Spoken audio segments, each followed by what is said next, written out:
The ISRO has launched the Hope Station in Ladakh to test life support and mission systems for Moon and Mars missions. Hindustan Shipyard Limited is in talks with the Vietnam People's Navy to secure contracts for refitting its 6-kilo class submarines, offering upgrades to propulsion sensors, hull and combat systems. The Central Armed Police Forces have begun deploying the DRDO-developed 2-51 rifle, manufactured and supplied by UP Defence. Border Roads Organization has completed the 254 crore rupees Wanakha-Haa highway in Bhutan's Ha Valley region, that is just 21 kilometers from Doklam. The Indian Navy and Republic of Singapore Navy successfully completed the Sea Phase of SIMBEX-25 in the South China Sea. The Indian Navy and Philippines Navy concluded the first-ever joint Indo-Philippines naval exercise in the South China Sea. Indian Navy warships showcased the Indian-assembled Camcopter S-100 UAV by VEM Technologies to the Philippine navies during their visit to Manila. Stephen Miller, a senior aide to President Donald Trump, has accused India of financing Russia's war in Ukraine by continuing to purchase Russian oil, stating that such actions were not acceptable. SSS Defence has supplied its indigenous G72 submachine guns to UP Police Special Task Force. SSS Defence has supplied indigenous suppressors for SAKO G42 sniper rifles to the Indian Army, reducing reliance on foreign-made suppressors.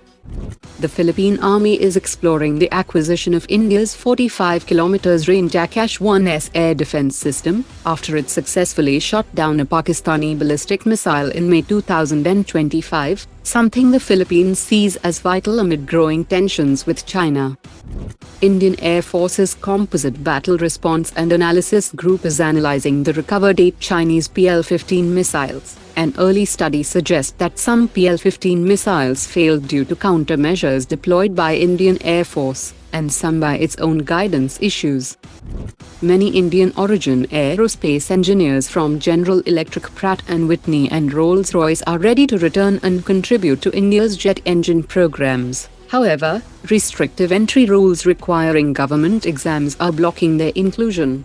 Experts have urged a lateral entry route and project-based hiring to boost future high-thrust engine programs.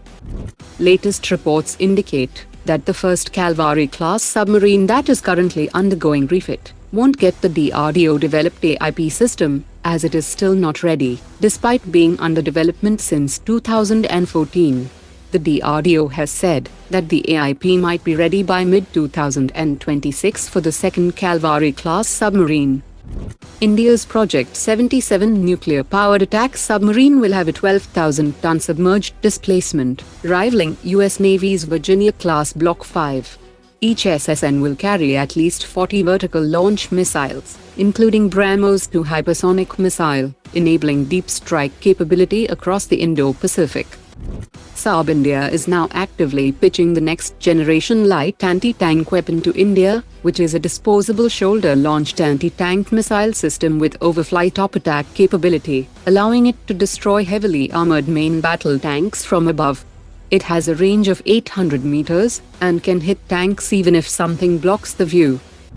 UAE's Edge Group is planning to manufacture its Hunter series loitering munitions locally in India for the Indian and global markets, in collaboration with Adani Defence and Bharat Dynamics Limited. It includes the 100 km range Hunter 10, 30 km range Hunter N for Navy, and 50 km range Hunter 2S, which are AI-enabled kamikaze drones built for precision strikes and naval missions. Today's top 3 comments.